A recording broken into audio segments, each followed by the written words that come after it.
Alkis, es gibt so unfassbar viele Partys gerade zu feiern, oder? Ja, im schönen August, aber in dunklen Zeiten der Weltgeschichte ist das immer praktisch. Der ECG, nämlich der Eurovision Club Germany, einer der beiden großen deutschen Fanclubs, feiert sein 25-jähriges Jubiläum mit einer sehr, sehr großen Party am 22. und am 23. August hier in Hamburg, wo ich mich gerade befinde. Mit dabei Lou, Pascha Parfeni und Alex Panayi. Sichert euch schon mal die Tickets unter ecgermany.de. Also ecgermany zusammengeschrieben.de findet ihr in den Shownotes. Also ab nach Hamburg und im Oktober dann ab nach Wien. Nämlich am 4. Oktober feiert der österreichische Fanclub, die OGAE Austria. Zufällig sind ein gewisser Alkis und Marco da Mitglied. Ja, ihr 30-jähriges Jubiläum. Und wo, man glaubt es nicht, in der Wiener Stadthalle. Unglaublich, oder? Oh ja. Mit dabei Adonis, Panda, Victor Crone, Jacqueline, die kennt ihr vom Melodiefestivalen, Just, Chiare und eine Gewinnerin, Aima Quinn. Tickets für Mitglieder gibt es schon auf der Webseite ogae-austria.at und für alle anderen auf der Webseite der Stadthalle Wien unter stadthalle.com. Wir verlinken natürlich alles in den Shownotes.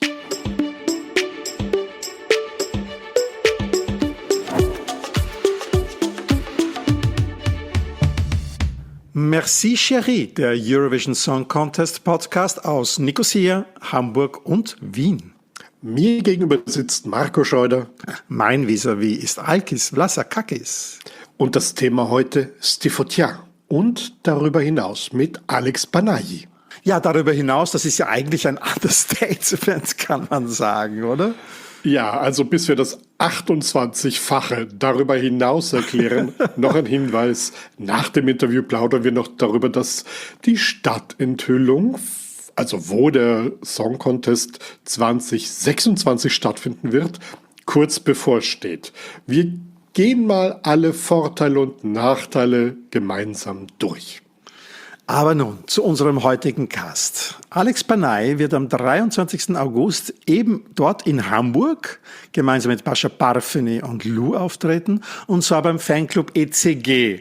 Und da haben wir dem Eurovision Club Germany dort im Norden Deutschlands gleich mal mit denen zusammengearbeitet, und dieses Interview kam dank deren Hilfe aus Deutschland zustande. Danke dafür. Sie feiern am 22. und 23. August eine große Party mit Lou, samt Bootstour durch den Hafen, einer Party im Nordspeicher, einer Nachmittagslounge und dann am Samstag, dem 23. August, die große Gala im Nordspeicher. Es ist kein Aussprachefehler, es heißt wirklich so. Es ist in der Bernhard-Nocht-Straße in St. Pauli, eine wunderbare Location, kann ich sehr empfehlen. Ach so, das ist nicht die Nocht, das ist nicht österreichischer Dialekt. No, das ist nicht Nocht. Ja, und Alex Panayi aus Zypern ist eben dort zu Gast, und der wird in Zypern völlig zu Recht Mr. Eurovision genannt. Alkis hat es schon angedeutet, 28 Mal bei unglaublichen, man glaubt es gar nicht, oder? Ich weiß nicht, ob das ein Rekordhalter ist, ja, aber ich könnte mir es vorstellen. Bei unglaublichen 28 Beiträgen hat er seine Finger im Spiel gehabt, und davon war er zweimal selbst als Hauptact auf der Bühne. Wir sollten das mal mit Treffsiegel gegenchecken. Ich sag's nur. 25 Mal, das wissen wir. Gewonnen hat er auch einmal. Aber der Reihe nach, und ihr werdet überrascht sein und beim einen oder anderen Song dann sofort einen Ohrwurm haben. 1989 jedenfalls seine Premiere als Backgroundsänger. Nämlich für Zypern Apopsas Verthume von Fanny Polymeri und Yannis Sevidakis. Damals ist der Song auf dem 11. Platz gelandet. Dann 1990 im nationalen Vorentscheid Zyperns mit Pistevo als Interpret und 3. Platz. Genau, dann 1991 wieder auf der großen Bühne des Song Contests, wieder für Zypern, SOS von Elena Patroclou als Backgroundsänger. Neunter Platz, genau. 1993 dann, wieder als Interpret beim nationalen Vorentscheid und wieder ein 3. Platz. Dieses Mal mit, und ich kann nicht so gut Griechisch wie Alkis logischerweise, Giassena Dragudo. Na, das war fast in Ordnung. Ja, tu mich nicht korrigieren. Die Leute da draußen wissen es ja eh auch. Die wissen es ja eh nicht besser. Genau. 1995 als Solist endlich auf der großen Bühne des Song Contests für Zypern ist die Fotia Interpret, war er damals. 9. Platz und noch immer, aber das werdet ihr später hören, ein Kultklassiker. Ja, vor allem für Südosteuropa, würde ich mal sagen. Ja. 1998. Ich bin für die nationalen Vorentscheide in Zypern hier zuständig. Diesmal schon 2. Platz, ja, 3 Jahre nach seinem Auftritt. Der Rogisma mit Marlene und Angelido wollte damals im Duett antreten. 2. Platz. 2000 dann als Teil des Duos Voice auf der Song Contest Bühne Normisa und damals leider nur der 21. Platz. Das waren auch seine 95 und 2000, seine 2 Auftritte als Hauptinterpret. Aber es geht ja weiter. 2005, Griechenland, My Number One von Helena Paparizou. Bekanntlich der Gewinnersong dieses Jahres in Kiew. Da war er Backgroundsänger und der Vocal Director. Was ist das? Also so der Gesangsleiter der gesamten Produktion. Und ihr seht ihn, wenn ihr nochmal schaut, ihr seht ihn fast nie im Bild. Er steht auf so einem Podest versteckt rechts daneben. Aber ab und zu sieht man ihn. Ja, 2006 ist er dann wieder für Griechenland. Auf der Bühne ist er gerade nicht, aber er ist für Anna Vesis Everything der Stage Director, also der Regisseur des Beitrags und auch der Vocal Coach. Er erzählt ja dann auch, wie es dazu gekommen ist. 9. Platz damals. 2006 geht's nach Malta. Also im selben Jahr, nicht? Ja. Auch als Stage Director, auch als Vocal Coach für I Do von Fabrizio Fanielli, 24. Platz. 2009 für Zypern There is Love und da war er dann im nationalen Vorentscheid leider nicht erfolgreich, nur 6. Platz. 2009 war er wieder Backgroundsänger und Vocal Director für Sakis Rouvas, This is Our Night, 7. Platz. 2011 für Griechenland wieder Chamoyela von Trimitonio, da war er Produzent für den griechischen Vorentscheid, hat sich nicht qualifiziert. 2012 war er für Belarus aktiv, nämlich Light Sounds hieß die Band, We Are the Heroes hieß der Song. Ja, und er war Vocal Director und Background-Sänger und die waren beim Eurovision Song Contest und wurden 16. 2013 für Aserbaidschan. Hold Me von Farid Mamadov, immer noch ein Klassiker. Da war er Vocal Director, der 2. Platz beim Song Contest. 2013 Belarus, Saloya von Aljona Lenskaya, Vocal Director 2013, 16. Platz. Und für Russland 2014 für Shine von den Tolmachevi Sisters war er Vocal Director, 7. Platz. 2014, ich habe jetzt lauter Ohrwürmer im Kopf, ich höre immer sofort, wir können ja keine Musik mehr spielen, aber ich höre die Einspieler im Kopf, vielleicht ihr, liebe Zuhörerinnen und Zuhörer auch, vor allem wenn ich jetzt sage 2014 Belarus, Theo mit Cheesecake, da war er auch Vocal Director und 16. Platz. Oh, das habe ich geliebt damals, das habe ich sehr, sehr, sehr, sehr schön gefunden. 2014 allerdings nicht für die große Bühne des Song Contests, sondern für die etwas kleinere des Junior Eurovision Song Contests hat er für Zypern Ipion Morphimera komponiert. Er war Texter und er war Produzent von dem Beitrag. 9. Platz damals. Wir kommen nach Wien, Belarus 2015. Das waren Usari und Maimuna mit Time. Da war er Vocal Director. Die haben sich aber nicht fürs Finale qualifiziert. Ja, ein Jahr später hat es dann allerdings wohl sehr gut geklappt, nämlich 2016 für Russland, You're the Only One von Sergei Lazarev. Da war er wieder Vocal Director, 3. Platz. Keine Sorge, die Liste ist lang, aber kommt gleich. Aber wir fanden das einfach spannend, weil ich meine, das ist so ein interessantes Potpourri an Songs, wie zum Beispiel auch 2017 Griechenland, Demi mit This Is Love, da war er Vocal Director und 19. Platz. Auch das gleiche Jahr, 2017, für Aserbaidschan Skeletons von Dihaj, 14. Platz, Vocal Director wieder. Genau. Ja, erinnere ich mich noch an den Pferdekopf. Genau, der Pferdekopf war das. 2018, wir gehen nach Lissabon, da war er wieder für Belarus aktiv. Da war Alexejew mit Forever, aber nicht im Finale leider. Auch gleiches Jahr, 2018, Aserbaidschan, Cross My Heart von Aysel, nicht qualifiziert. Schade. Ja, dafür war er erfolgreich im selben Jahr, hat gleich 3 Produktionen betreut, für Moldawien. Das wunderbare My Lucky Day mit diesem Bühnenshow von Doredos. Da war er Vocal Director und der Song wurde 10. Das war einer meiner Highlights damals. Ich weiß das noch sehr, sehr genau.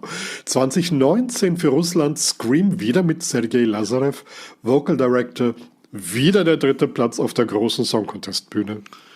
Ja, und sein letzter Beitrag war für Aserbaidschan 2023 in Liverpool. Das war Tell Me More von Tural Turan X. Da war er Vocal Director und Life Coach. Dazu werden wir dann später auch mit ihm reden.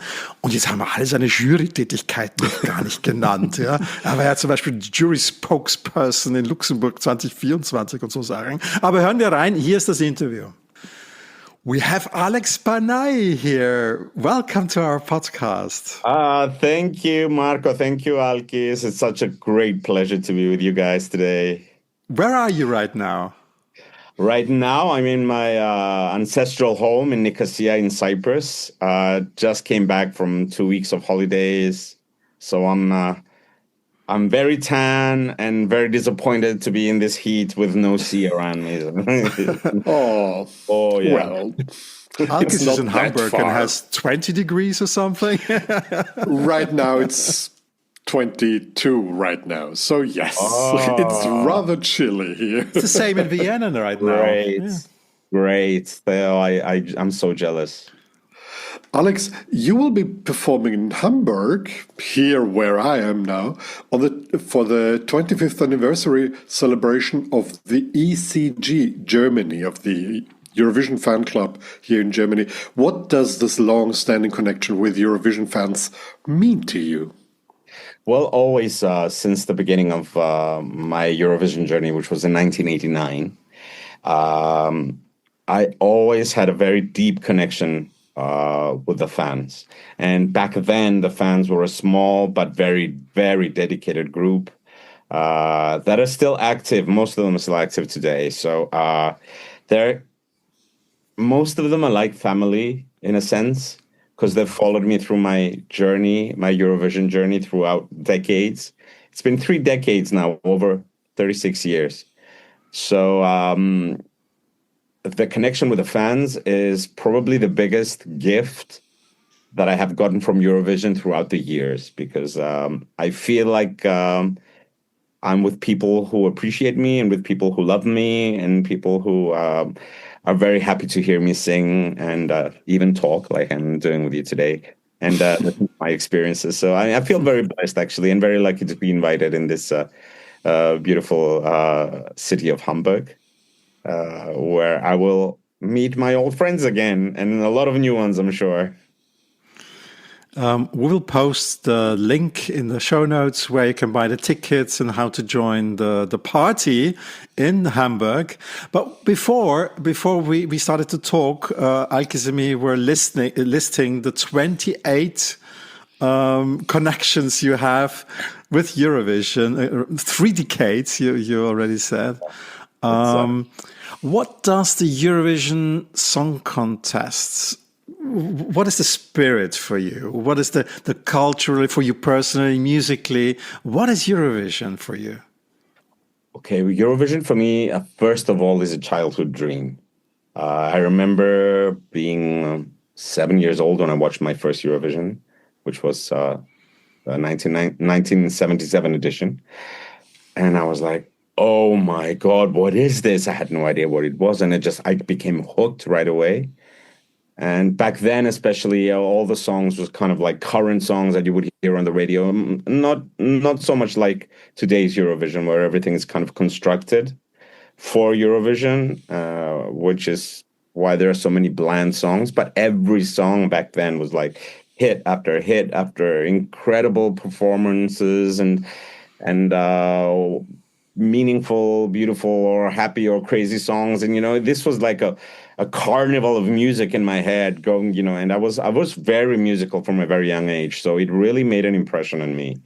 And as you all know, I come from a very small country. Cyprus really doesn't have a music industry.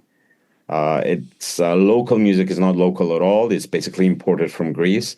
If you're wondering why we keep giving each other 12 points all the time, one of the reasons. We stopped wondering. We stopped. Yeah, and Germany is such a lonely country when it comes to vote exchanges, isn't it? Anyway, yes. So the music captivated me, and the fact that you can represent your country, you can be sort of like a musical ambassador. It just became a goal in my head as a child. So my first Eurovision when I was 18, back in 1989, was a dream come true, and it was the strongest probably experience. It was the awakening of the child dream into adulthood, and entering that world of top-notch professionals, beautiful songs, amazing singers, incredible organization, just camaraderie between artists and between fans and between reporters. It's just such a great festival, such a great celebration of music and love and acceptance. And I always thought of the voting at the end as sort of like a Deus ex machina, in a sense. Mm-hmm. It doesn't really matter. It's just some solution that comes to you in the last minute. And and I've lived Eurovision from the last place and from the first place. In the 28 songs that you see there, you will see that top, bottom place, and everything in between. So it's the experience, it's the collaborations, it's lately as a life coach and a musical coach and a musical director for countries and vocal coach, I've taken that to another level, sort of like helping other performers reach 100% of their own capabilities, which is sort of like the goal. You have 3 minutes on the stage, and you have to just show the world who you are within 3 minutes. So besides the good song that you must also be in top shape and be alluring, be votable, so to speak, to if we talk about it pragmatically, likable, and appeal to the audience who is watching you from the other side of the screen. It's not an easy thing to do. Believe me, in 3 minutes, it's very complex. But you started as a backing vocalist. Did this experience help you to be prepared for the bigger things?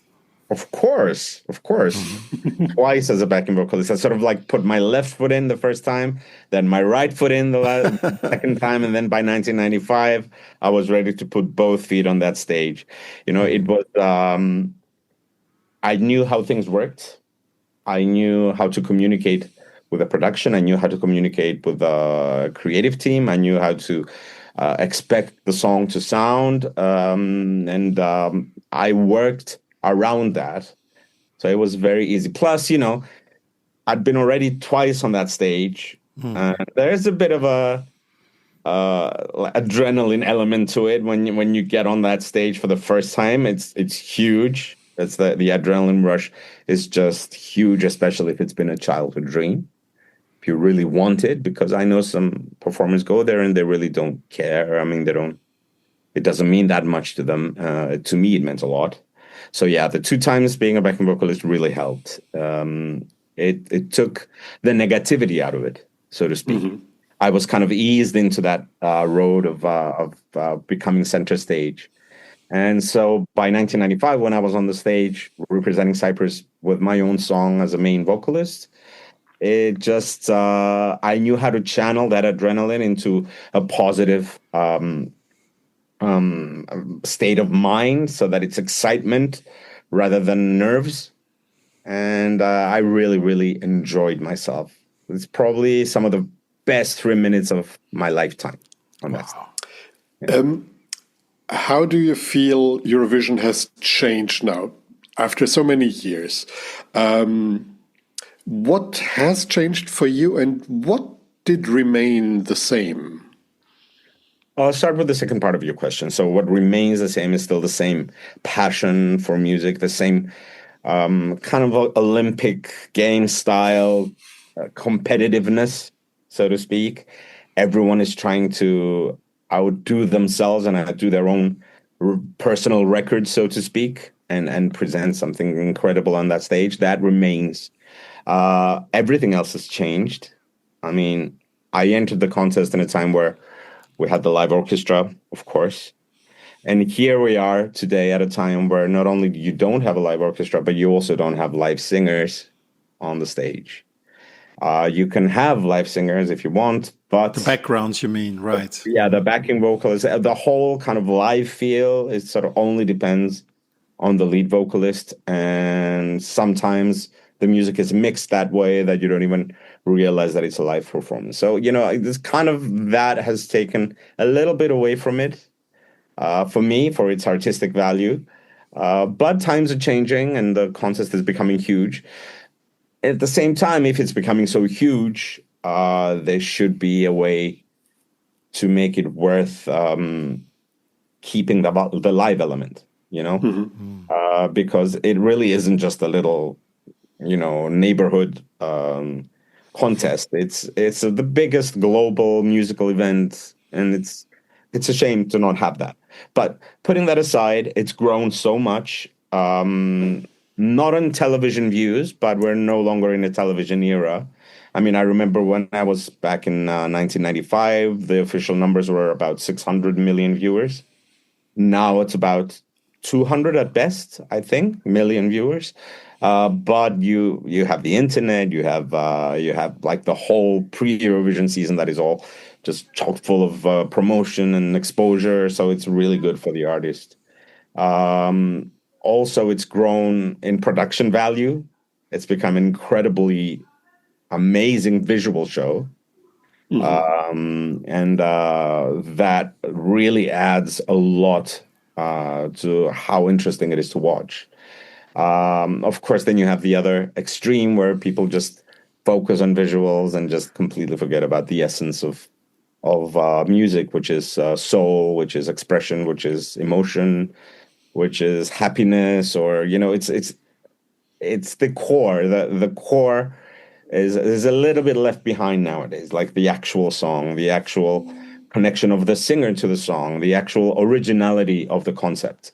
This has been lacking a little bit the last years. But, if you look at the songs that really do well, you see that usually they are the ones that are different, original, complete in the sense of the singer belonging to the song and the song belonging to the singer, and the staging complementing that rather than just imposing on it.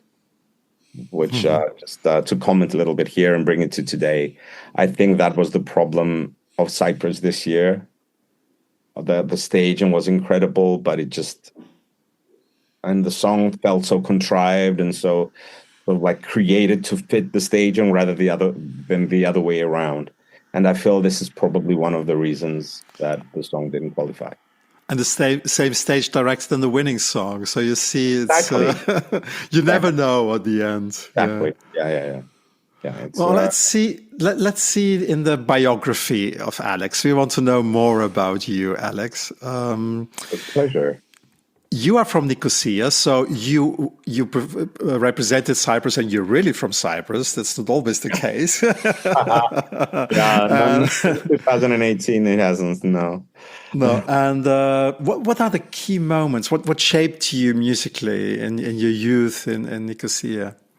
Well, okay. Both my parents were musicians, and my brother is a painter, and my sister is a musician too. So we're a family of artists. I was born into music. I started singing before I talked. So my father, who I lost 11 months ago at the age of 98. So I'm very blessed to have had him for such a long time. He told me that he was singing a lullaby to me, and I was singing it back. I was completing his phrases, even before I could speak. So music, basically, I had no choice. I was very good at other lessons as well, and other classes and other subjects, and but music was always kind of like my core. It was what made my soul shine. So I couldn't ignore it. It was taking over. It was really taking over. So I knew from since I have memories that I wanted to be a performer. I wanted to be a musician. I wanted to be a singer. I wanted to be part of this magical world. Little did I know of the difficulties that come with it. My parents tried to warn me, but I would not listen. No, no, no. And I think the moments that shaped my life were, of course, my first Eurovision, which was when I was 18, my studies in the US at the Berklee College of Music from 1919 to 1994.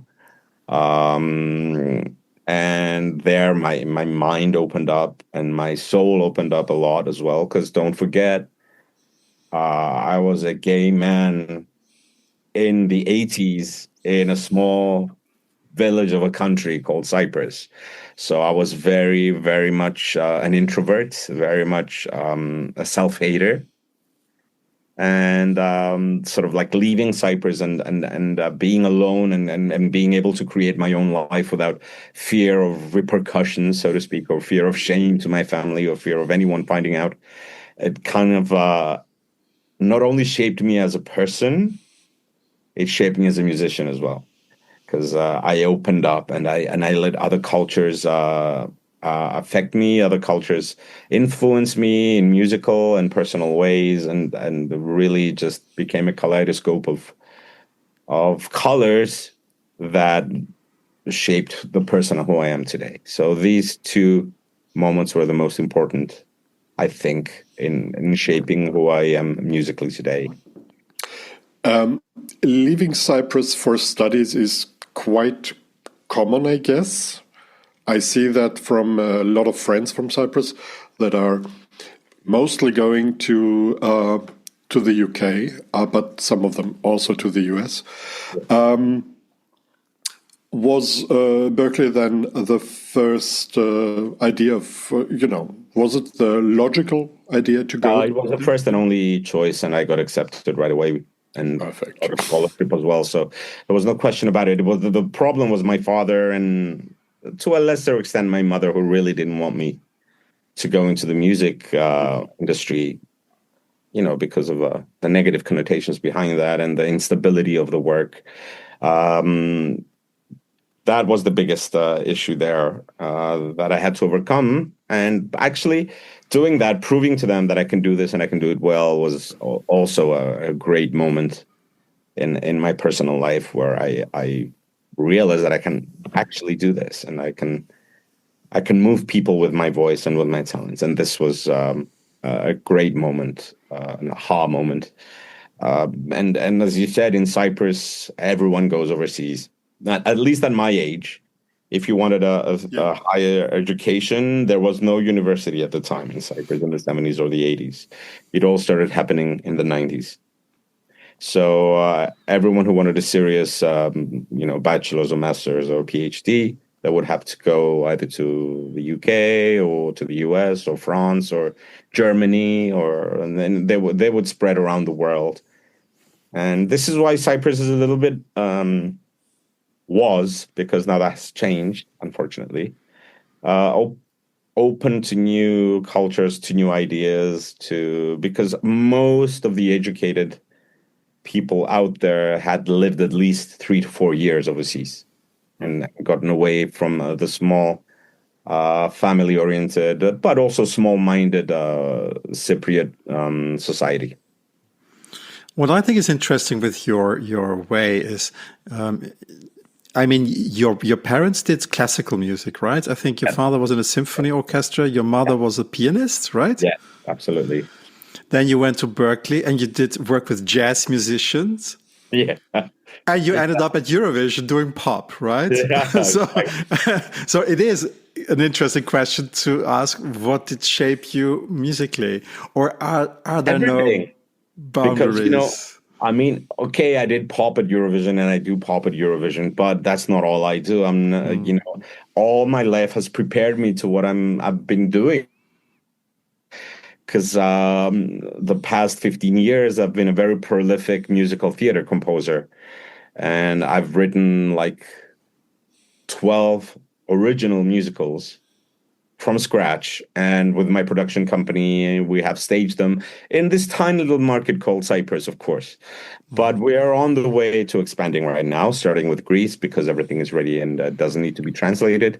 But we also are discussing with an excellent young musician in Germany to get a couple of these musicals translated and workshopped in Germany as well, because there's a big market in Germany for musical theater as well. So, my whole life, classical, jazz, pop, everything combines in my music.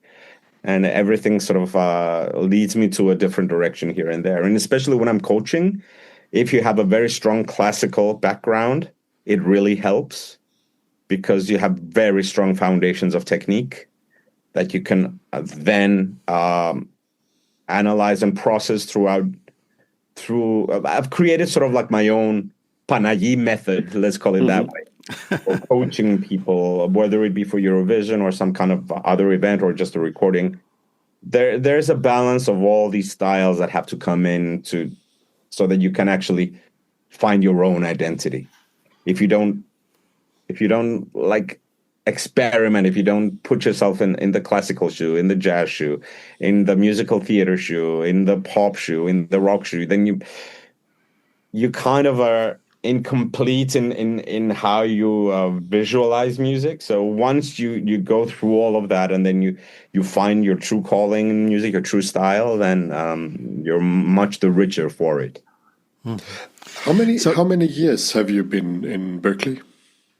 It was from 1990 to 1993, so basically 3 years. And then one more year working for the school and for the Boston Conservatory. I, unfortunately for me, graduated 1 year early because I had a lot of credits. At the time, I was like, I need to get out there. I need to do things, and then I had a full scholarship, so I could have stayed and done my full 4 years. But no, I tested out. I transferred credits and I did all kinds of things to make it shorter. So it was 3 years and then 1 extra year in the US, which I wanted to stay in. And then Eurovision came, 1995. And I moved to Athens, where I got signed by Sony Music and unfortunately got put in the drawer. And so I was kind of trapped in Greece and sucked into the daily rat race, and never fulfilled my dream of going back to the US. Of course, now the political situation there, I kind of don't want to go back there.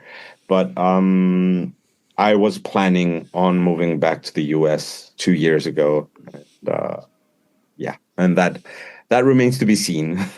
It remains to be seen. But let's go back to 1989. And now Alex from Cyprus and Alkis from a Greek family can laugh because I will try to speak Greek now. You were the backing vocalist, and the song title is not easy for not Greek-speaking people. It was Apopse as Vrethoume by Fani Polymeri and Yannis Savidakis. Wow, okay. Not bad, Marco, not bad. How did the television station find you? Well, since Cyprus entered Eurovision, I think it was 1981, if I'm not mistaken. So since 1982, I'd been trying, and I was 11, 12. Okay. I'd been calling them every year and said, if you're looking for a backing vocalist, I'm here and I'm very talented and oh, thank you, honey, but I think we're going to go with professionals. And this was the answer I was getting every year. Until 1989, when the composer of the song, Marios Meletiu, was a friend of my father's. And his son was taking double bass lessons from my father, and they would be at the house twice a week. So when his song was selected, I had high hopes. And And the television station wants to get rid of these annoying phone calls. Yes. Little did they know that was the future, Mr. 26 times. Everyone here calls me Mr. Eurovision, so that was the beginning of it. It was an incredible opportunity. I was in the army at the time, so it was even better for me. Got a bunch of days off, and I got to travel to Greece to do that extremely complex choreography that you know from the song, that left and right and left and right. I had to go to Athens to get that sorted, and I got to go to Lausanne and meet all these stars. I got to meet Celine Dion, Yes, she was there, of course. Yes. And did you speak with her?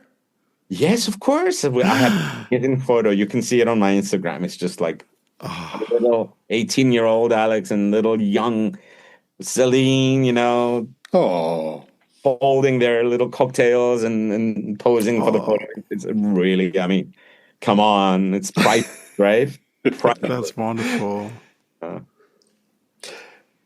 You also took part in the Cypriot national selections in 1990 and 1993.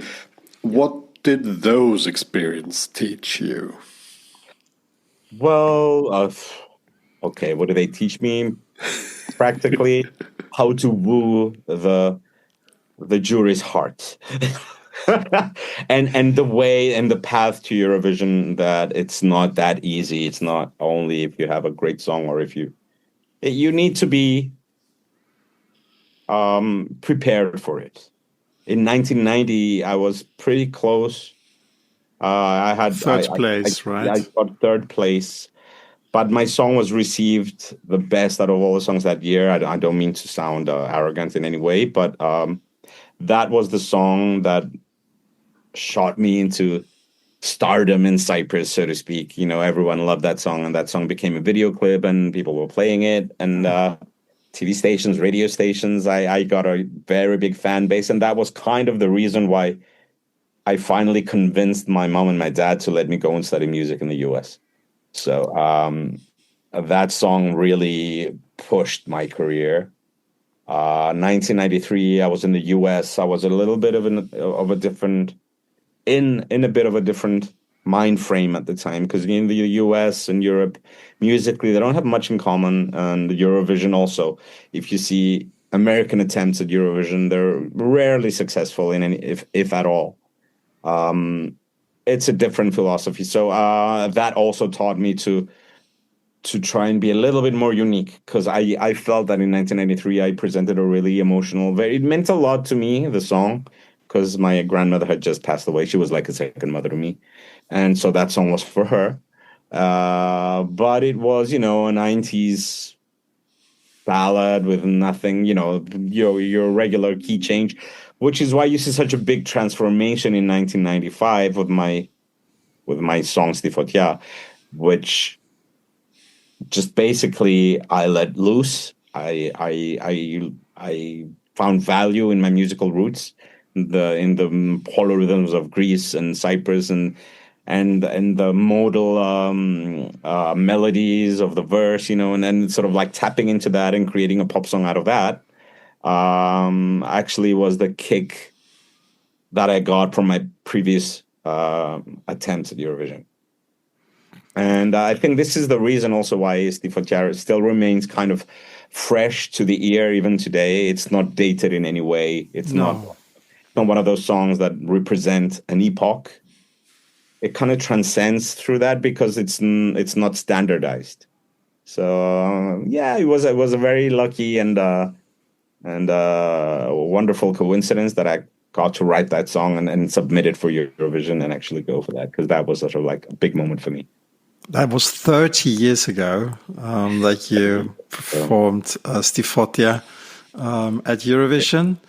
What does the song mean to you today? Do you still love it? Do you have a special relationship with the song? Yeah. I mean, as songs go, I think that one has been my most faithful companion through the years. It's with said before, the test of time, and it's people even today, and even younger people stop me in the streets here in Cyprus and say, "Oh my God, that song that you sent 30 years ago was my favorite Eurovision entry." From Cypriots, to hear that from Cypriots it means a lot. It means a lot. And so, yeah, I'm very, very thankful for that song. And that relationship there is very special. And I've written a lot of songs, but that one sort of like sticks out like big time. So what message does it give lyrically and musically? It's a struggle. It's very apt even today for me, because it talks about living in a conformist society and trying to be special and different within that society, and having to go through fire to achieve it, which is Fotia. Actually, the song means that I'm in the fire. So when you put your hand in the fire and you feel like you burn, and people tell you don't do that, and you can't do that, you're going to be burned, you're going to be like, and then actually taking the plunge and going through it and purging yourself symbolically through the fire and coming out the other side a better person, and more true to yourself and to the light that you carry as a soul, because that never dies. I've been finding that out now at 55.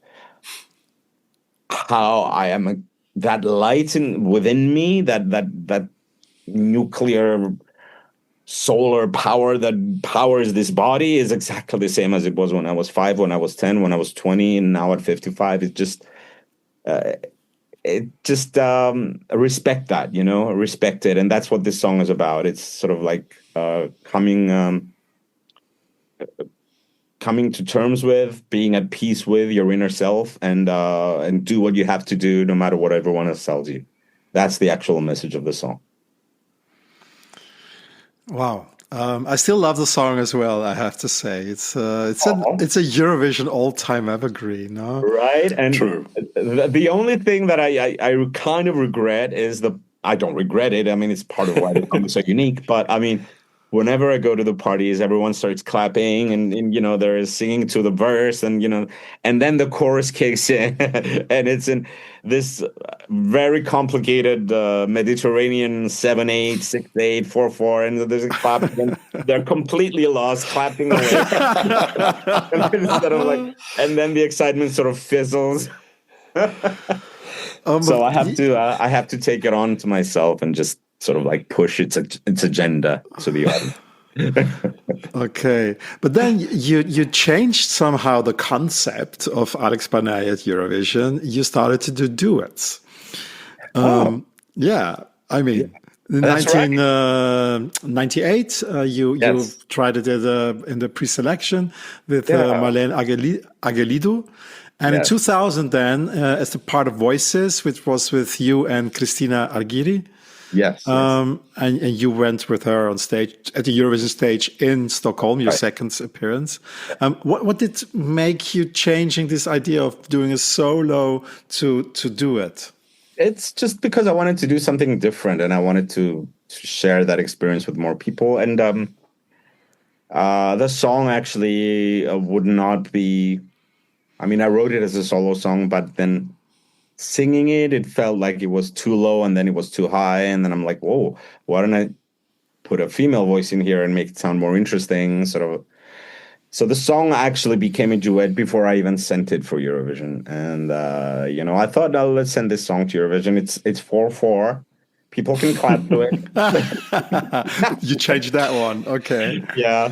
Not to a great success, unfortunately, voting both wise. The Mediterranean flavor is more successful, let's be honest. Yeah. But it's fewer, but it's still a lot of people's favorite entry of Alex Panayi for some reason. It was Nomisa, we have to say that, and it was the 21st place in Stockholm in 2000. Exactly. It was I was trying different things out. I was maybe a little bit more like self-righteous my second time around, inflexible. Oh, I know what I need to do. Oh, I know what I have to do. And it's sort of like I was doing everything on my own rather than depending on a very strong team, which I had in 1995. So that was a lesson learned. And that's kind of like what makes me a richer musician today, and also a very valuable life coach and jury member for other Eurovision entries and selections. So. But finally, you were one of the winners. That's right. For Greece. For Greece this time, yes. Backing vocalist for Elena Paparizou with My Number One. That's right. How did that happen? Not the winning, we know it. It was a perfect performance, but how did it? How did you be part of that production? Well, first of all, by that time, by 2005, I was a very, very well-known session vocalist and music producer and a music arranger and a vocal arranger in the Greek market. I was doing a lot of live shows with Elena, with Sakis, with all these people. And I was also, I had my own team that I would take to record in the studio for their albums. So I already knew Elena since she was in Antique. And there was a very mutual liking and appreciation of each other. I also knew the composer very well, Christos Dandis, and the lyricist Natalia Germanou, who was actually a reporter, a TV anchor woman. True. Yes. Yeah. Right. So when the time came, they came to me immediately, and I was having none of it at the beginning because I'm like, no, I can't go. I mean, I've been like, I can't be going back, and it's like I did backing vocals twice, and then I represented. You know, I'm a Eurovision artist twice. How can I go back to being a backing vocalist? Which is when we kind of discussed that I'm not just a backing vocalist, which was the case. It was I had the whole supervision of the vocal results, basically of everything vocal about that entry. So I was sort of like a vocal director in 2005, and I took it on myself to do the vocal arrangements and try to get as best a results as possible vocally with 4 dancers, you know, and just one backing vocalist. So it was basically me and Elena, and then some input from one of the dancers who could just barely sing. Which, thinking about it in the long run, maybe we shouldn't have even bothered, because that was a cacophony there.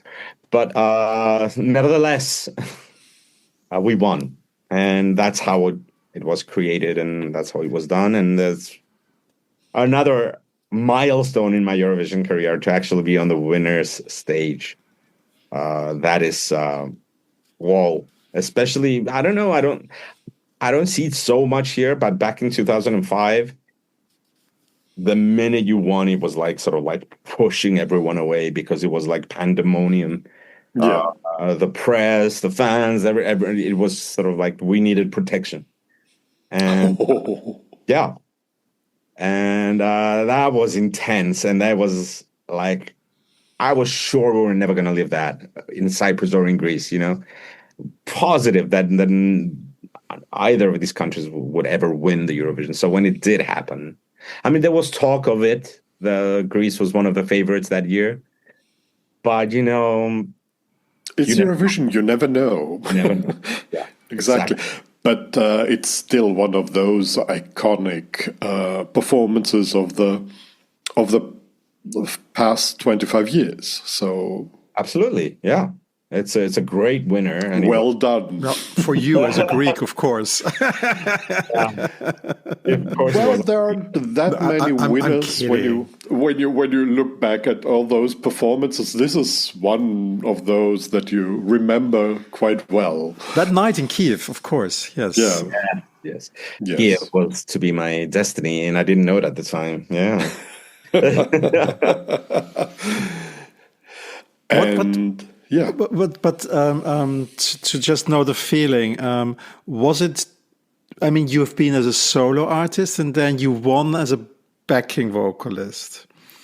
What is the I mean, it's unfair to compare those experiences probably, but if you compare it, what's the more exciting moment? Oh man, you know what? You can't really compare, but I'm gonna say being being there for the first time as a lead singer is like the bomb. It's Yeah. it it's the moment you dream of. So I mean, no matter what the result is, right? So this is what we had talked about at the beginning of the interview. It doesn't matter this Deus ex machina, what it does to you in the end of the show. Um, but yeah, the actual emotion, the feeling of being on the winner stage is incomparable. But it means a lot, but not as much to me as actually sort of like creating art, my own art on that stage, on the Eurovision stage. Yeah, but you dreamt as a child, and I'm sure you dreamt that you will perform the song a second time at the end of the night. Of course, back when it was just 2 times. Yeah,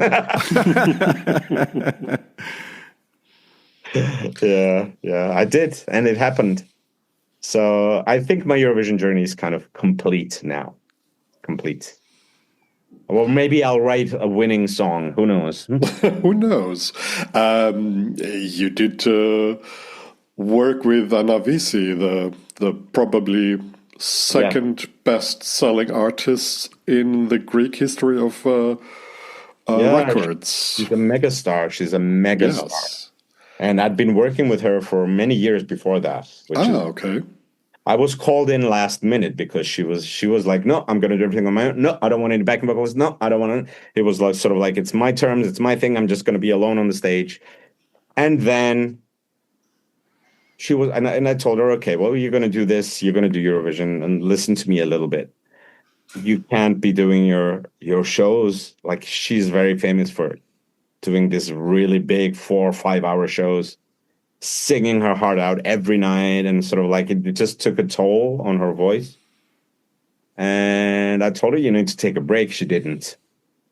And on top of that, she had like the promotion tours and everything that came with representing Greece. And by the time that rehearsals were coming up, she had big problems with her voice. Mm-hmm. And that's where I stepped in, and we started doing some intensive therapeutic coaching, and together with some medical treatments and stuff like that, we tried to have her sing as best as she could at that time, at that moment in time. She was great. She was great. She gave it her all. But believe me, I know Anna Visi. Yes. She could have been phenomenal. She was great, though. I mean, but yeah, I felt her discomfort, and it really pained me. And I'm glad that I got to help as little as I could anyway, to just help prepare her to be on that stage and give Greece a good run, give Europe a good run for their money, because she did get ninth place, but she was also considered as one of the favorites that year. So True. yeah. So, but how did that happen that you became a vocal coach, of course, as a singer, but also a live coach? We had the list before. You worked for Sergei Salazarev and a lot of other people. Yeah. But did you make a psychological? Did you went to school to become a life coach? I did or not. How did It's, you become it's mostly basing my 30-year experience in Eurovision, 20-year, because it's been 10 years now that I've been doing this. I know the ins and outs of everything that happens, and I know the psyche of the performer very well, whether it be my own, whether it be the other people that I've worked with. I know the insecurities that come with it. I know what needs to be done to get rid of these insecurities. I know how to prepare an artist psychologically, first of all, and then vocally for this contest. Because as I told you, it's 3 minutes. You need to show who you are within 3 minutes, and you don't get a second chance.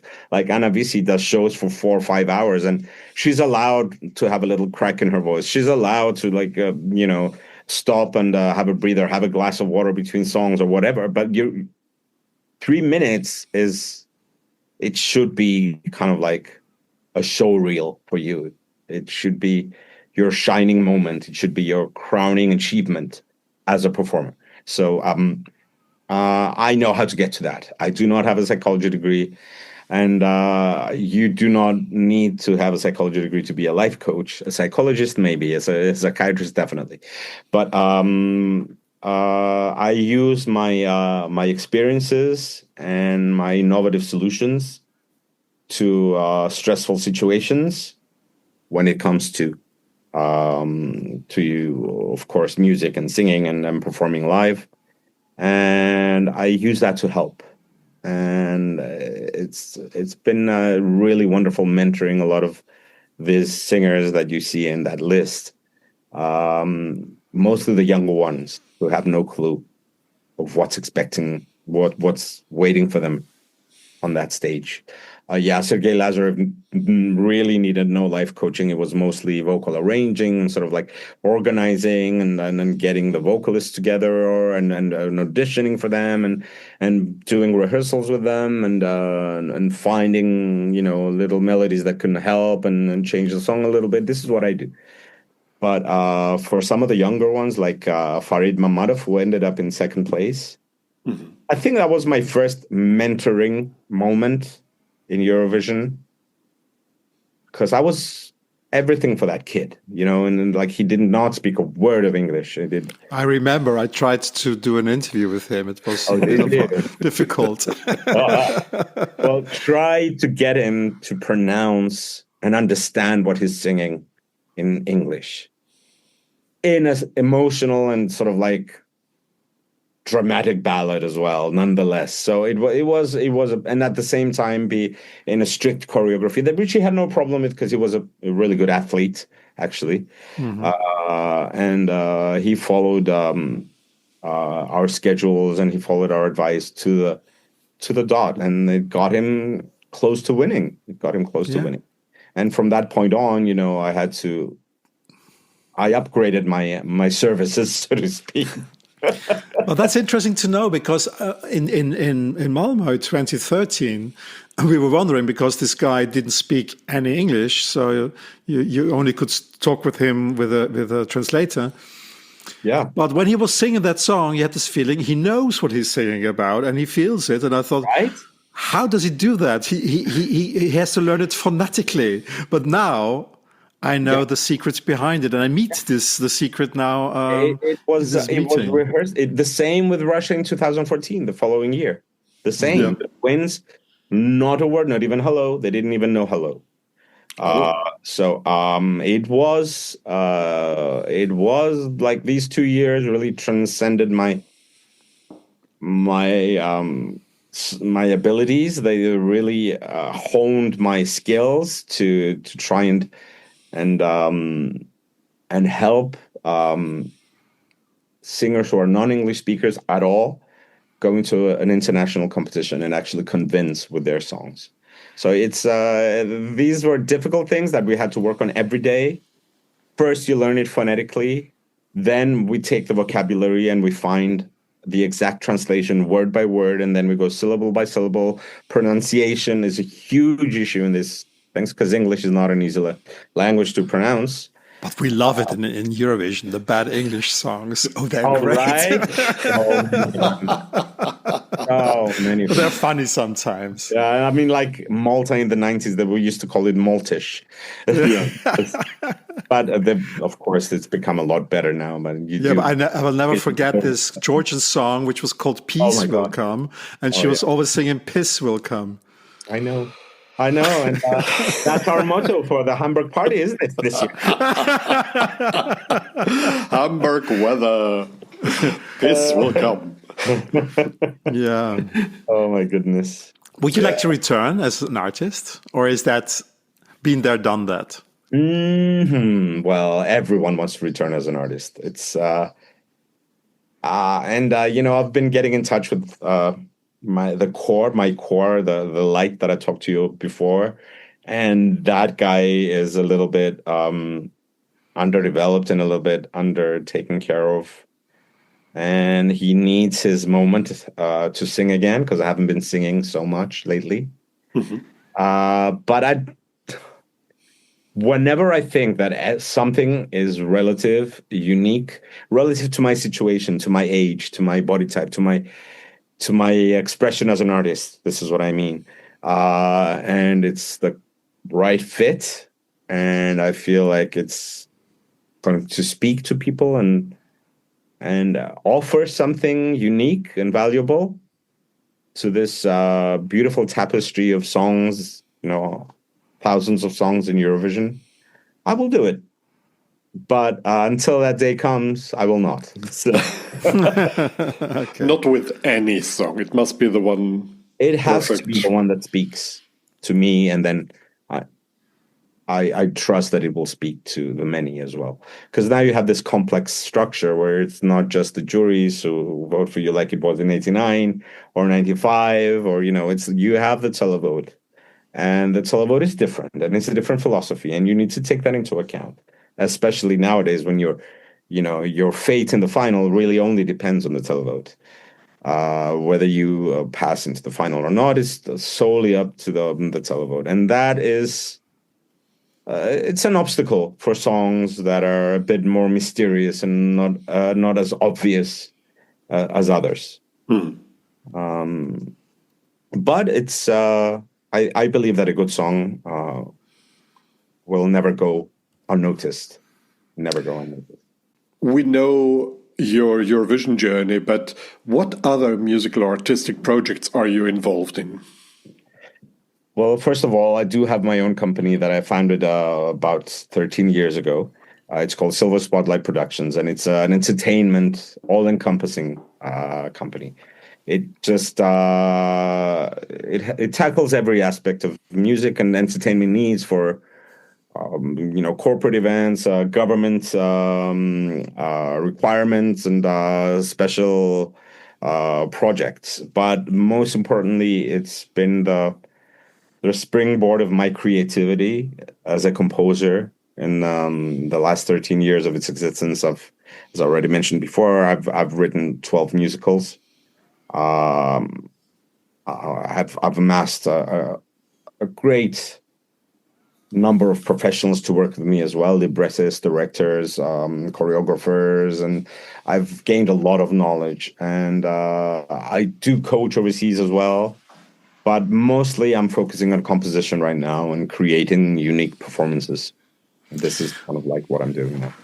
Perfect. We have 3 more questions, but before I have to talk in German for a while. Die ECG Jubiläumsfeier in Hamburg. Wir geben eine Party, weil die ECG die ECG Germany feiert 25 Jahre Bestehen. Und am 22. und am 23.8. in Hamburg gibt's die große Party. Und wenn ihr Alex Panayi sehen wollt, dann geht's auf ecggermany.de. Ihr befindet den Link auch in den Shownotes und dort könnt ihr dann Tickets kaufen. And we have 3 final standard questions at the end that every guest receives from us. Alkis, you're good to go. Which song from the Eurovision 2025 is still on your playlist today? Switzerland. Yeah. Well, like Marcos, I voted for Voyage. Didn't we all? And what happened? Well, it's a disaster. It is. Well, but the juries loved it, and we are kind of like juries, Yes, we are your average jury sample, actually. Exactly. Yeah, we are more jury than audience. That's true. And we are 3 old gay men above 50. With beards. White beards and the glasses on. Exactly. What do you usually do the last minutes before you enter the stage?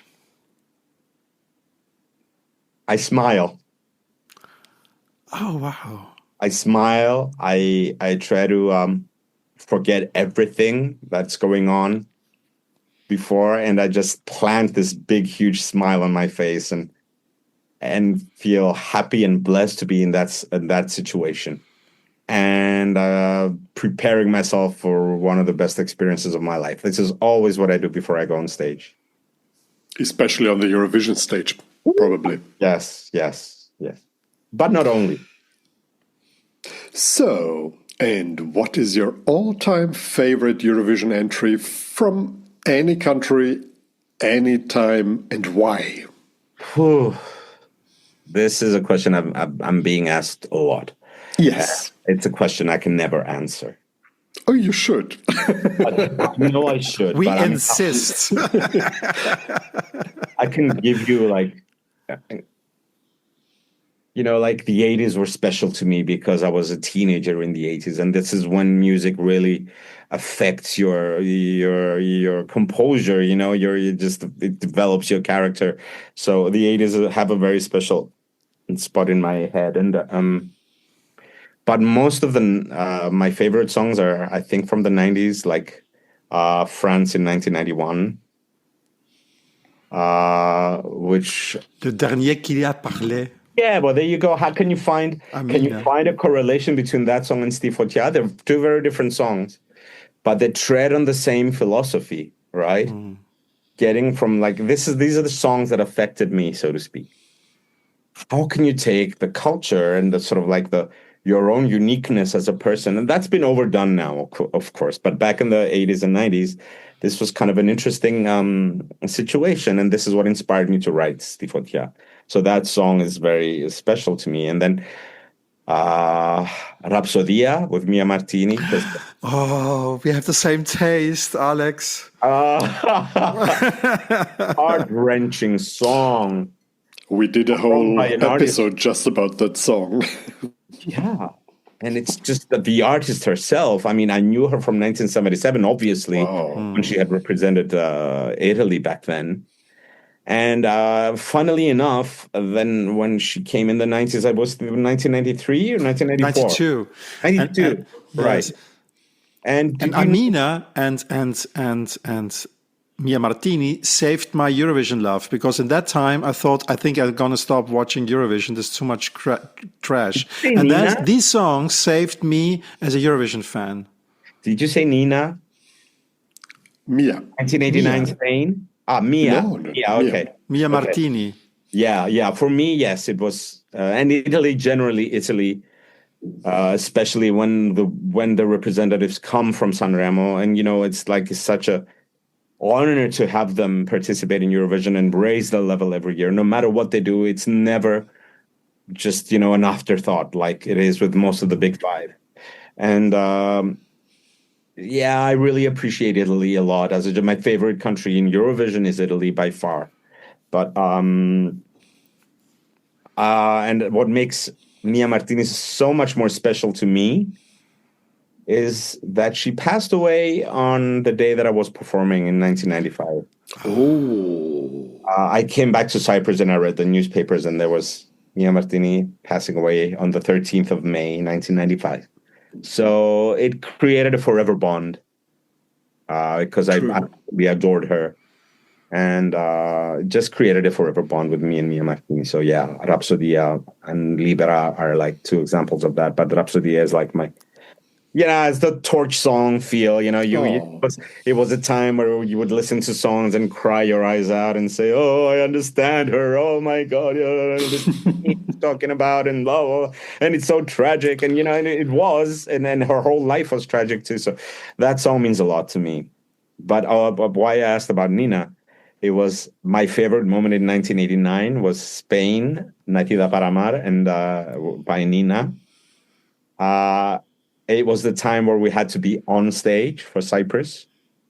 And I was like hiding behind those pyramid things that they had set up on the stage and watching her big, black, shiny hair and her pink dress with the bows and watching the piano on the screen, on the wall. And it was a moment that I will never forget. So that's another one of my... And I think Nina might be one of the only and probably the last woman that I ever felt like I could fall in love with. Actually. These three songs are sort of like on the top of my list. I have one non-scripted question at the end, because I don't know why. We could start a conspiracy theory about that the three big Eurovision islands never won. Iceland, Malta, and Cyprus, right? I mean, it's a shame that they never won. What is your favorite entry from Cyprus over all the years? Gosh, it has to be Anavisi, Mono Yagapi. Ah. Yeah. Again, I was like 11 when she went on that stage, so it really hit me, and I was like, "Oh my God, it's even better than the record," And it was like, so that feeling of pride and that beautiful melody and her simple and yet effective vocals makes it my favorite Eurovision song from Cyprus. But maybe you return to Eurovision as a host when Cyprus is finally winning Eurovision, and we go to Nicosia. Oh, wouldn't that be nice? Yeah, but Cyprus doesn't work that way. I need to be someone's relative to do that, Well, you still have time to become someone's relative. That's true. Very, very true. All right, thank you so much, Alex. It was very nice to meet you. Or as we say, we say something else. We say, Merci, chérie. Oh, merci, mes chers amis. Merci, chérie. Love you guys so much and can't wait to see everyone in Hamburg.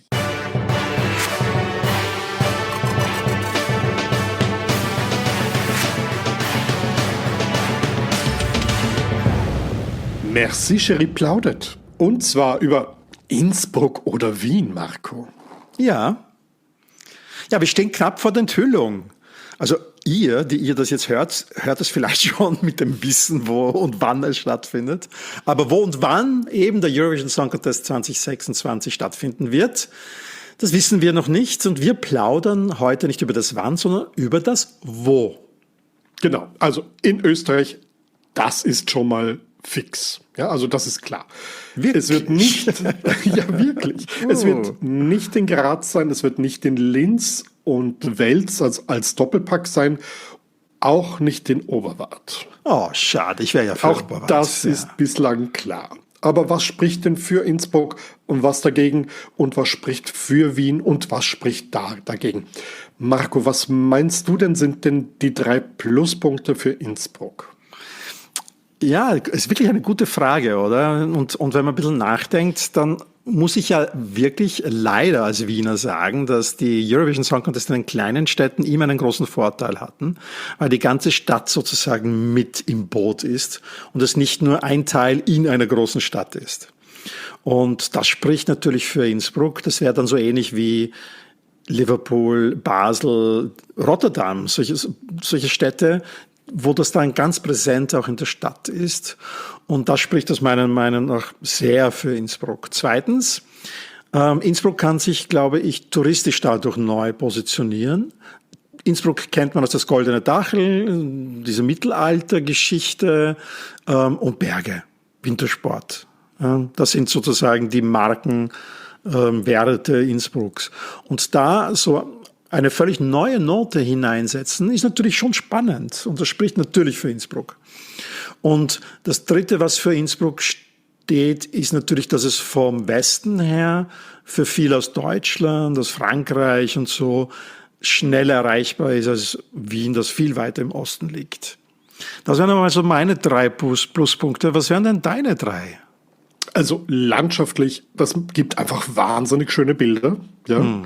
Wien ist ein bisschen overexposed und wir haben auch in Innsbruck einfach auch, was du gesagt hast, diese kleinstädtische Nähe zu allem. Also du kannst sehr viel zu Fuß machen, du kannst sehr viel mit den Öffis machen.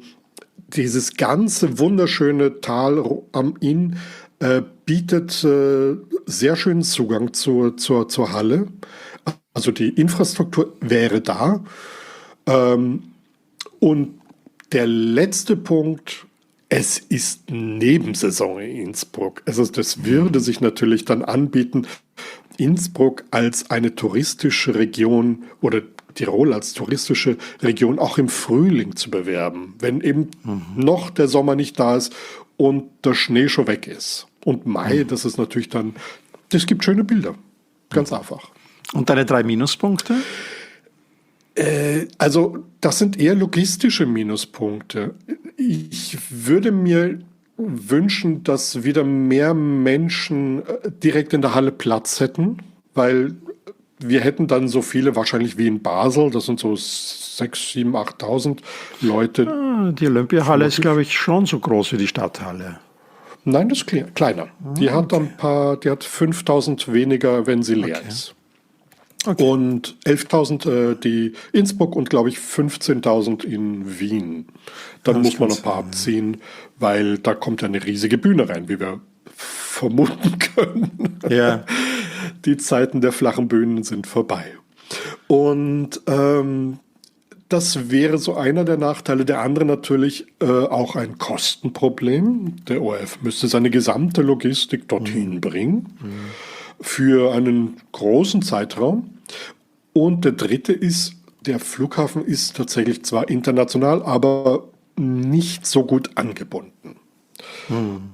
Züge nach München, nach Wien und nach Mailand runter, das gibt's alles. Also das wäre alles kein Problem. Aber eben der Flughafen selbst ist jetzt nicht so bestückt mit internationalen Flügen außerhalb der Saison. Marco, wie sieht's mit deinen Nachteilen aus? Ja, ich habe jetzt nochmal nachgeschaut, du hast recht. Also ich hatte eine falsche Erinnerung irgendwie mit der Olympiahalle, die hat wirklich kleinere Kapazität. Ich habe gehört, dass die Hotels von den vielen Eurovision-Fans, die schon vorgebucht haben, jetzt schon alle ausverkauft werden in Innsbruck. Das ist für mich ein Nachteil. Ich weiß nicht, ob sie wirklich genug haben.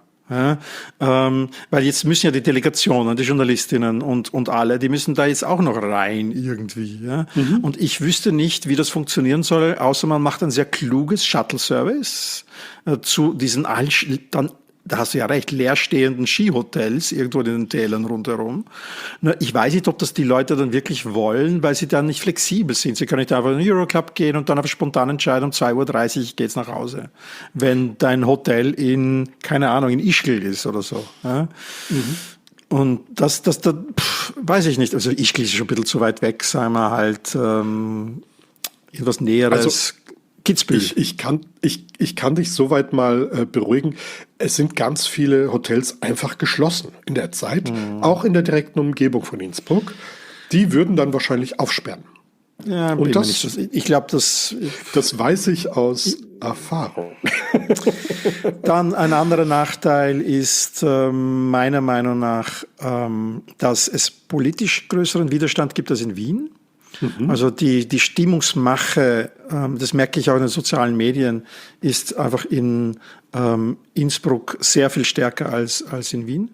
In Wien sind die Leute viel begeisterter über diesen Event als dort. Ich habe das Gefühl, die schüren schon bewusst so Gegenwind. Ja? Und das könnte dann auch unangenehm werden vor Ort möglicherweise. Und das Dritte, was mir noch einfällt, ist tatsächlich, da gebe ich dir recht, ist der Flughafen und so. Ich will dass die Leute alle Zug fahren, wie du weißt, aber ich glaube, dass viele dann über München dann einfach fahren werden müssen. Ja. Was jetzt aber auch nicht so schlimm ist, muss ich dazu sagen. Aber es ist natürlich ein Nachteil, Wien ist besser erreichbar, sagen wir so. Ja. Und das wären so meine Punkte. Verglichen zum Beispiel Turin-Mailand. Das hatten wir zum Beispiel da. Da hast du auch ungefähr eine Stunde Zugfahrt gehabt, um von Mailand nach Turin zu kommen. Turin selbst, der Flughafen, war ja auch nicht so prächtig bestückt. Was sind deine 3 Pluspunkte für Wien? Zu Hause schlafen. Das ist ja persönliche, der gilt nicht. Das stimmt. Nein, aber wir haben. Das ist auch ein Nachteil im Übrigen, wie wir schon öfter besprochen haben. Das ist auch richtig, weil das soziale Leben drumherum ja nicht stoppt. Du musst ja trotzdem deine Hausarbeit machen. Das ist am anstrengendsten. Ja. Genau. Was es ist, ich glaube, die Stadt steht da mal, ich meine, das wirst du mir dann zustimmen, politisch einfach dahinter, das hast du ja schon erwähnt. Dazu kommt diese wahnsinnige gute Öffis, die du hast. Also du hast echt zu jeder Tages- und Nachtzeit die Möglichkeit, von der Stadthalle wegzukommen. Ja, wobei man muss sagen, in Innsbruck kannst du alles in 10, 15 Minuten zu Fuß begehen. Das stimmt, genau. Ja. Und die Stadt bietet genug Möglichkeiten auch drumherum. Nämlich, dass du nicht nur einseitig Song Contest aus der Perspektive der EBU siehst, sondern du hast in Wien auch aktive Fanclubs, du hast Initiativen, du hast Möglichkeiten auch mehr zu sehen, was wahrscheinlich in Innsbruck dann wegfallen würde. Wie sieht's bei dir aus? Ja, viel mehr Hotels, viel mehr Queer-Szene, viel mehr Kultur, viel mehr Museen, viel mehr zu schauen. Was ich an Wien halt immer so mag, ist, es liegt genau an dieser Sprachgrenze zwischen, also zum Ungarisch beziehungsweise slawischen Bereich. Was ich halt schade finde, ist, dass die direkten Nachbarn Ungarn und Slowakei jetzt nicht mehr mitmachen. Aber vielleicht hat es dann auch eine gewisse Strahlkraft darüber. In Slowakei haben sie ja den öffentlich-rechtlichen mehr abgeschafft im Grunde, aber sei es drum. Ich finde international erreichbar, alle Nightjets, die Züge, die internationalen Flughäfen, alle Fluglinien, alle fliegen nach Wien. Das muss man einfach ehrlicherweise so sagen. Und von daher glaube ich, dass es logistisch einfach am einfachsten ist hier. Zweitens, ich glaube wirklich, dass es von ORF wesentlich günstiger wird.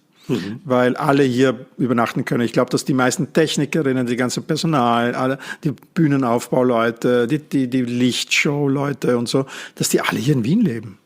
Ja. Und für denen auch noch in Tirol Übernachtungsmöglichkeiten organisieren, das ist auch teuer. Wobei, wir kennen die Bidding Books nicht, wir wissen nicht, was Tirol oder Innsbruck dem ORF auch angeboten hat, natürlich. Ja. Wenn also zum Beispiel, genau. Das sind jetzt viele, ich habe schon das Gefühl, dass Innsbruck sehr tief in die Tasche greift. Vielleicht ist es deswegen auch politisch umkämpfter. Aber wir kennen auch das Wiener Bidding Book nicht. Das ist ein bisschen so ein Problem. Ich verstehe es auch, dass man das nicht öffentlich macht, weil das sonst wettbewerbsverzerrend ist. Da kann ja eine Stadt schauen, was machen die anderen, das machen wir auch. Ja, aber irgendwie ist es auch blöd, weil es ist ja ein demokratischer Prozess und wir leben in einer Demokratie. Ist ein bisschen ein zweischneidiges Schwert. Und der dritte große Vorteil ist natürlich, dass ich hier lebe, dass ich im Mai eine Fortbildung habe. Okay, das gilt nicht. Ich glaube, dass auch die meisten österreichischen Eurovision-Fans in Wien leben. Und ich glaube, dass es hier einfach eine sehr aktive Community gibt. Genau. Mehr als in Innsbruck. Und was wir nicht vergessen dürfen, ist natürlich die Heimat von JJ. Die Staatsoper ist ja auch hier. Und das ist ganz ein wesentlicher Punkt, das habe ich mit den Kulturbetrieben gemeint. Habe ja von Anfang an schon in Basel, auch im Podcast mit Standards gesagt, eigentlich diese Geschichte mit Oper trifft Pop, das geht nur in Salzburg oder in Wien. Und Salzburg hat gesagt, sie machen es nicht. Oder? Nichts gegen das Tiroler Landestheater in Innsbruck, die machen tolle auch Arbeit. Das Festwochen der alten Musik. Ja, aber das ist halt doch nicht diese Tradition. Ich meine, es gibt keine Innsbrucker Klassik, aber eine Wiener Klassik. Ja, das stimmt. Und das finde ich schon wichtig zu sagen. Meine 3 Minuspunkte für Wien ist natürlich, wir hatten es hier schon. Zweimal. In unseren Lebzeiten, ja. Ich war damals schon auf der Welt. Ja, aber vor 11 Jahren, das ist für junge Leute ist das lange her, für uns ist das noch nicht so lange her. Ich glaube, dass Wien es nicht als Marke braucht, für eine touristische Marke, weil Wien hat schon diese Marke einer Eventstadt, einer Messestadt, einer interessanten Metropole, wo viel los ist und wo viel kulturell passiert. Und das spricht quasi gegen Wien, ja. Und ansonsten habe ich nicht viel gefunden, was wirklich gegen Wien spricht. Ich finde, dass für Wien einfach viel mehr spricht als gegen Wien. Das wird man dann sehen. Ich habe jetzt gar keinen dritten Punkt, weil ich habe wirklich nachgedacht. Mir fällt es auch schwer, Punkte dagegen zu finden. Das Einzige ist more of the same. Wir produzieren... Aber 11 Jahre, 11 Jahre schon lang. Marco, es ist ja nicht nur das, sondern wir müssten uns in Wien auch wirklich was Neues überlegen, weil wir senden immer die gleichen Bilder, egal ob wir das jetzt zum Song Contest machen oder auch, nämlich jedes Jahr zum Neujahrskonzert. Ne? Also es sind diese klassischen Wien-Bilder und ich glaube, Wien muss sich da auch neu erfinden und auch mal neue Wege beschreiten. Und aber ich finde, dass Wien-Tourismus da sehr viel macht. Also ich finde, dass diese Moderne und die Designwerken und dass dieser moderne Lifestyle sehr stark verkauft wird. Ich muss da widersprechen. Gebe ich dir recht, aber ORF? Ja, ich finde schon, dass sich da was geändert hat. Ja. Aber schauen wir mal. Da geht noch mehr. Wer wird gewinnen, Alkis? Also ich glaube Wien. Ich glaube Innsbruck. Ja. dann, also vielleicht wisst ihr das dann an euren Kopfhörern schon. Wir wissen es jetzt. Wir nehmen eine knappe Woche vorher auf. Wir wissen es noch nicht. Und ich habe gerade vorhin mit so einem Hörer am Ohr versucht, die Spatzen vom Königelberg zu hören, und das ist mir nicht gelungen. Leider. Ja, das ist, ja.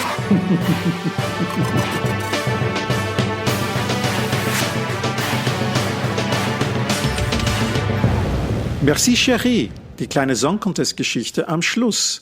Alkis, du schaffst es ja im Grunde immer, irgendeinen Griechenbezug herzustellen. Ja, das mache ich doch Das ist gern. ja ein Fetisch von dir, wenn ich das so sagen darf. Ja. Ja, du bist ein Nationalist, wir müssen das mal hier deutlich sagen. Das kann man so nicht so sagen, Herr Holländer. Und wir hatten heute einen zypriotischen Gast, also zyprischen, glaube ich, sagt man in richtigen Deutsch mittlerweile. Ja, ich hätte das immer noch als zypriotisch bezeichnet. Ich glaube, man sagt es nicht. Aber man sagt wohl zyprisch, da hast du recht. Also wir hatten heute einen zyprischen Gast. Jetzt bin ich gespannt. Kommt eine Geschichte aus Griechenland oder aus Zypern? Alkis? Aus Zypern natürlich. Marco aus Zypern natürlich. Natürlich kommt eine. Wir haben ja schon darüber geredet. Zypern ist seit 1981 regelmäßig dabei und es ist mittlerweile das Land, das die meisten Teilnahmen hatte, ohne zu gewinnen. Ja, also das ist schon mal eine Ansage. Denn Zypern hat nämlich auch sehr, sehr regelmäßig teilgenommen. Die haben genau 3-mal beim Song Contest gefehlt. Okay. Ja, 1988 war es das erste Mal. Da wurde quasi intern ausgewählt. Man hat sich für einen Song entschieden. Und dann ist man draufgekommen, oh, den Song hat man 1984 schon mal vorgelegt. Und damit hat es den internen Regelwerk nicht entsprochen und wurde deswegen zurückgezogen. Zypern nahm nicht teil. Also man hat sich nicht für einen anderen Song entschieden, sondern man zog ihn komplett zurück. 2001 war Zypern dann Opfer des auch eines dunklen Kapitels in der Song Contest Geschichte, nämlich der Qualifikation aufgrund des letztjährigen Ergebnisses. Für die Jüngeren unter euch, der Song Contest hatte ja nicht immer ein Semifinale oder 2, sondern es gab auch eine Zeit, wo einfach viel zu viele Länder teilgenommen haben, aber nicht alle in eine Abendshow gepasst haben. Und so hat man dann ein Wertesystem. Dieser blöde Mauerfall auch, ne? Also wirklich. Und dann trennen sich die ganzen ex-jugoslawischen Staaten. Fallen auseinander. Nein, also furchtbar. Ja. Nein, aber im Großen und Ganzen, es ist eine wahnsinnige Bereicherung gewesen und ich habe es ja auch sehr geliebt. Natürlich, das war jetzt zynisch. Ja, nicht zyprisch, zynisch.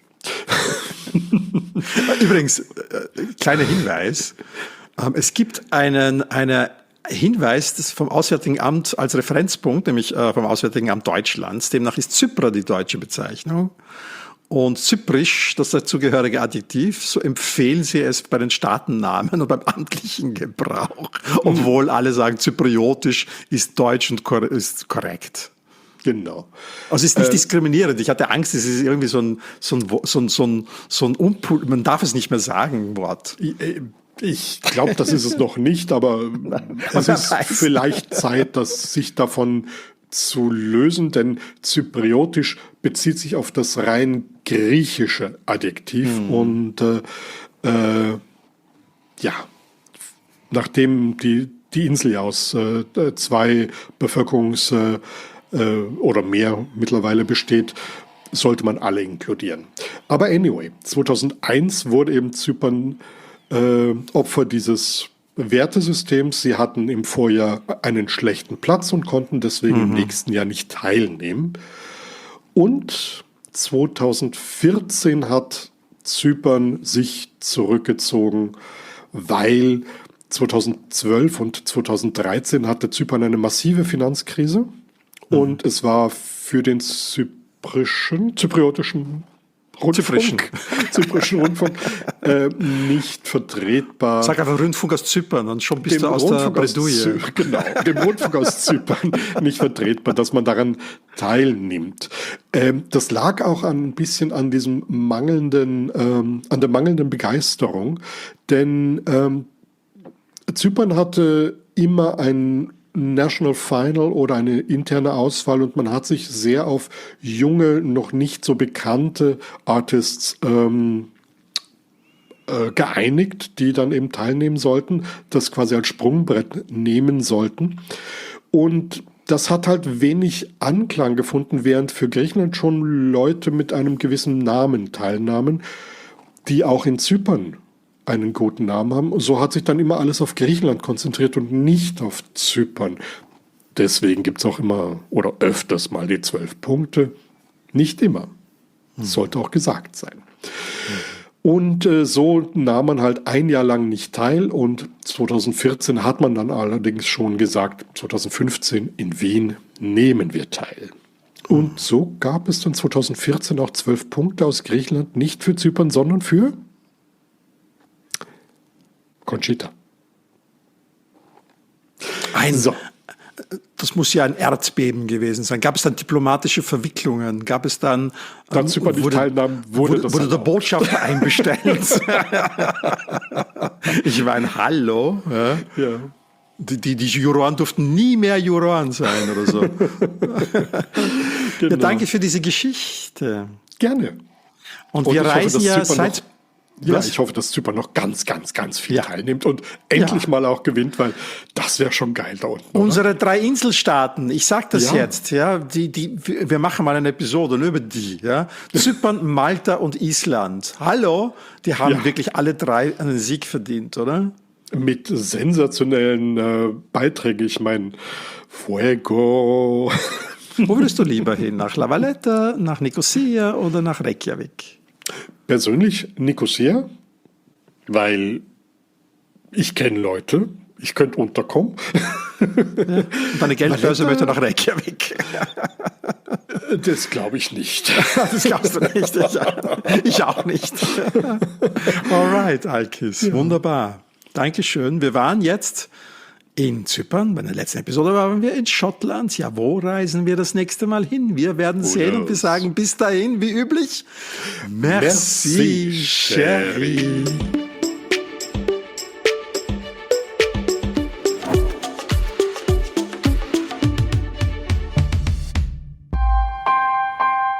Missing Link